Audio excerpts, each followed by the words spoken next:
যখন কোনো বান্দা সূরা ফাতিহার একটা করে আয়াত বলে আলহামদুলিল্লাহি রাব্বিল আলামিন, সঙ্গে সঙ্গে আল্লাহ জবাব দিয়ে বলেন হামিদানি আবদি, বান্দা তুই আমার প্রশংসা করলি।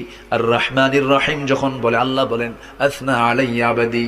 মালিক ইয়াউমিদ্দিন যখন বলে আল্লাহ বলেন মাজ্জাদানি আবদি।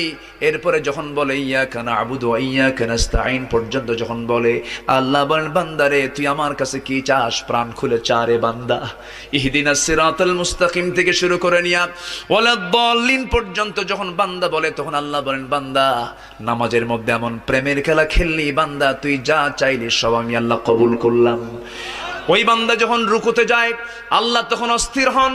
ওই বান্দা যখন সিজদায় যাওয়ার জন্য প্রস্তুতি নাই, সমস্ত ফেরেশতাকে ডাক দিয়ে বলেন ও ফেরেশতারা, এই বান্দাগুলো আমাকে দেখলো না, রাসূলকে দেখলো না, কোরআনকে দেখে হাদিসকে বিশ্বাস করে আমাকে খুশি করার জন্য তার সবচেয়ে সম্মান